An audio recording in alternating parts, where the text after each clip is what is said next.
జారీ చేయలేదు, వాళ్ళ మీద విచారణకు ఆదేశాలు కూడా ఇవ్వలేదు. అలాంటప్పుడు కేసీఆర్కి ఈరోజు తెలంగాణలో ప్రభుత్వం ఏర్పడగానే కాంగ్రెస్ ప్రభుత్వము మరి వాళ్ళు చేసినటువంటి అవినీతి, గత ప్రభుత్వం చేసినటువంటి అవినీతిని ఒక్కొక్కటి వెలుగులోకి తీసుకొని వస్తుంది.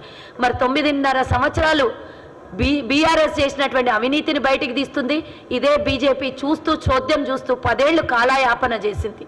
మరి ఇలాంటి సమయంలో ఈరోజు వాళ్ళకి సపోర్ట్ చెయ్యరు అని ఎందుకు అనుకోవాలి? డెఫినెట్గా వాళ్ళు 12 రాష్ట్రాలని కూల్చేటప్పుడు ఆ డిఎన్ఏ వీళ్ళ లోపల జర్రింటది, ఆ అంటువ్యాధి వీళ్ళకు కూడా అంటించి ఉంటారు. కాబట్టి ఇంత పెద్ద సాహసం చేసి విజయసాయిరెడ్డి పార్లమెంట్లో మాట్లాడాడు అని అంటే ఈరోజు తెలంగాణలో పూర్తి మెజార్టీతో కాంగ్రెస్ ప్రభుత్వం ఏర్పడినా కూడా మాటి మాటికి గెలిచిన వారం రోజులు కూడా కాకముందే ఇటు బీజేపీ పార్టీ అటు బీఆర్ఎస్ పార్టీ ప్రతిరోజు కొద్ది రోజుల్లో ప్రభుత్వం పడిపోతుందని ఎన్నోసార్లు తెలంగాణ ప్రజలు ఇచ్చినటువంటి మ్యాండేట్ని అవమానించి అవమానకరంగా మాట్లాడారు. మరి మీరు గతంలో 2014లో 62 సీట్లు వస్తే ఎవరు కూడా మీరు కూలిపోతుంది ప్రభుత్వం పడిపోతుందని గతంలో మేము ప్రతిపక్షంలో ఉంటే ఎన్నడూ కూడా అనలేదు. ప్రతిపక్ష హోదా మమ్మల్ని ప్రజలు కల్పించారు, కూర్చొని మేము ప్రశ్నిస్తాం, మేము చర్చలు చేస్తామన్నాను తప్పించి ప్రభుత్వాన్ని పడగొడతామని ఎన్నడూ కూడా మాట్లాడలేదు. మరి వారికన్నా 3 సీట్లు అదనంగా వచ్చినటువంటి కాంగ్రెస్ ప్రభుత్వాన్ని పారేస్తాం పడిపోతుంది అని మాటలు మాట్లాడుతుంటే 2 నెలలు కూడా కాకముందే మరి ప్రతిపక్షంలో కూర్చున్న వాళ్ళకి ఎందుకింత ప్రెస్టేషన్ అంటే అధికార దాహం, వాళ్ళు దాచుకున్నది దోచుకున్నది అంతా మళ్ళీ ప్రభుత్వం ఏర్పడితే పూర్తిగా నియంత పాలన చేయాలి, పక్క రాష్ట్రం సోదరుడికి జగన్మోహన్ రెడ్డికి వచ్చే ఎన్నికల్లో ఆయనకు సహకరించాలి అని కేసీఆర్ కుట్ర తప్పించి ఇంకొకటి కాదు అనడం లోపల ఈరోజు విజయసాయిరెడ్డి మాట్లాడిన మాటలకు అర్థాలు ఉన్నాయని, మరి ఇలాంటి మాట్లాడినటువంటి విజయసాయిరెడ్డికి ఇమీడియట్గా ఎఫ్ఐఆర్ బుక్ చేయమని మేము కంప్లైంట్ ఇచ్చాం. ఆ కంప్లైంట్ మరి వాళ్ళు సాధారణంగా మమ్మల్ని గౌరవించి కంప్లైంట్ తీసుకోవడం జరిగింది 2 పోలీస్ స్టేషన్లలో. మరి ఈరోజు నేను ఈ కంప్లైంట్ ఇచ్చాను. ఉదయమే ఎలా మాట్లాడతారు, అనుచితమైనటువంటి మాటలు, ప్రభుత్వాన్ని కూల్చేసే మాటలు, మరి ఇదొక సిండికేట్ లాగా తయారయ్యి తెలంగాణ ప్రభుత్వాన్ని కూల్చేస్తారనే మాట మాట్లాడడం రాజ్యాంగబద్ధంగా చాలా తప్పు, ఇది ప్రమాదకరం కూడా అని మేము కంప్లైంట్ చేయడం జరిగింది. ఎఫ్ఐఆర్ ఫైల్ చేయమన్నాము. ఆ తర్వాత మరి వీళ్ళు గతంలో ఫండింగ్ చేసుకున్నటువంటి వీళ్ళు ఇప్పుడు ఈ ప్రభుత్వాన్ని కూల్చే పన్నాగంలో వీళ్ళిద్దరి మధ్యలో ఏ లావాదేవీలు కుదిరినాయో కోట్ల రూపాయలు, 100 కోట్లు, 1000 కోట్లు మరి మాకు అనుమానంగా ఉంది.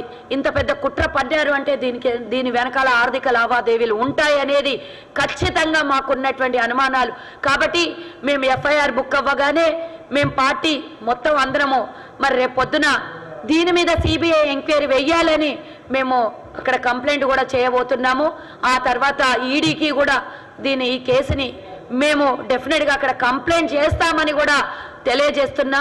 తెలంగాణ ప్రజలు ఇచ్చినటువంటి ఈ మ్యాండేట్ని ఎవరు కూల్చే ప్రయత్నం చెయ్యలేరు. ఇది పటిష్టంగా తెలంగాణ ప్రజల ఆత్మగౌరవం, ప్రజాపాలన, ప్రజల కోసం ఏర్పడినటువంటి ప్రభుత్వం కాంగ్రెస్ ప్రభుత్వం, అన్ని పథకాల్ని ప్రజల వద్దకు చేరవేస్తున్నటువంటి ప్రభుత్వం. కాబట్టి ఈ ప్రభుత్వాన్ని కనీసం ముట్టాలి అంటే కూడా భయపడే రోజులు రావాలి. ఇలాంటి మాటలు మాట్లాడిన వాళ్ళకు అంటే ఇమీడియట్గా వీళ్ళ మీద యాక్షన్ తీసుకోవాలి. విజయసాయిరెడ్డిని అరెస్ట్ చేయాలి, దీని వెనకాల ఉన్నటువంటి కుట్రని బయటికి తీయాలి. ఈరోజు తెలంగాణ ప్రజల ఆత్మగౌరవాన్ని దెబ్బతీసే విధంగా మాట్లాడినటువంటి రాజ్యసభ సభ్యుడైనటువంటి మరి విజయసాయిరెడ్డి బేషరతుగా క్షమాపణ చెప్పాలి. ఆయన మీద కేసులు పెట్టిన తర్వాత ఆయనని ఇమీడియట్గా అరెస్ట్ చేయాలని కూడా మేము తెలంగాణ ప్రజల తరఫు నుంచి, కాంగ్రెస్ పార్టీ తరఫు నుంచి, తెలంగాణ ప్రభుత్వం తరఫు నుంచి మేము డిమాండ్ చేస్తున్నాము. ఇలా ఒక్కళ్ళు తప్పు చేసినటువంటి వ్యక్తులకు శిక్షలు పడితే మళ్ళా ఇంకెవ్వరూ కూడా సాహసం చెయ్యరు అనే దాని మీద మేము ఈరోజు కాంగ్రెస్ పార్టీ కేసు పెట్టడం జరిగింది. కాబట్టి మాకు నమ్మకం ఉంది. పోలీస్ స్టేషన్లు అంటే మాకు నిజమైన వాస్తవాల మీద నమ్మకం ఉంది కాబట్టి మేము పోలీసులను నమ్మాము, కంప్లైంట్ చేశాము. అది కూడా పార్లమెంట్లో ఉన్నటువంటి చట్టం సపరేట్గా ఉంటుంది, అక్కడ కూడా పోలీసులు ఉంటారు కాబట్టి వీళ్ళు ఇక్కడి నుంచి అక్కడ ఇన్స్ట్రక్షన్స్ ఇమీడియట్గా పంపించాలి పార్లమెంట్కి. అక్కడ పార్లమెంట్లో కూడా వీళ్ళ మీద యాక్షన్ తీసుకొని సస్పెండ్ చేసి అరెస్ట్ చేయాలని మేము డిమాండ్ చేస్తున్నాము. ఈ మెసేజ్ని మీడియా సోదరులారా దయచేసి తెలంగాణ ప్రజలకు అందరికీ చేరవేయాలి. ఎందుకంటే వాళ్ళు ఇచ్చిన తీర్పు ఈరోజు ప్రభుత్వం తెలంగాణలో ఉన్నటువంటి కాంగ్రెస్ ప్రభుత్వం. కాబట్టి ఈ ప్రభుత్వాన్ని కూలగొట్టే సాహసం ఎవరు చెయ్యొద్దు. మీకు మేము అభయమిస్తున్నాం. పూర్తి 5 సంవత్సరాలు కాంగ్రెస్ పార్టీ ప్రభుత్వం ఇక్కడ ఉంటుంది. వచ్చే 10 ఏళ్ళు కూడా కాంగ్రెస్ పార్టీ ఇక్కడ ప్రభుత్వాన్ని కొనసాగిస్తుంది అని ఘంటాపదంగా నేను చెప్తున్నాను. తెలంగాణ ప్రజల ఆత్మగౌరవాన్ని సెంటిమెంట్ మీద ఆడుకోవద్దని మరోసారి ఈ టీఆర్ఎస్కి అలాగే వైఎస్ఆర్సీపీ అవసరం లేని దాంట్లో ఇన్వాల్వ్ అయినందుకు ఇద్దరికీ హెచ్చరిస్తున్నాను. జై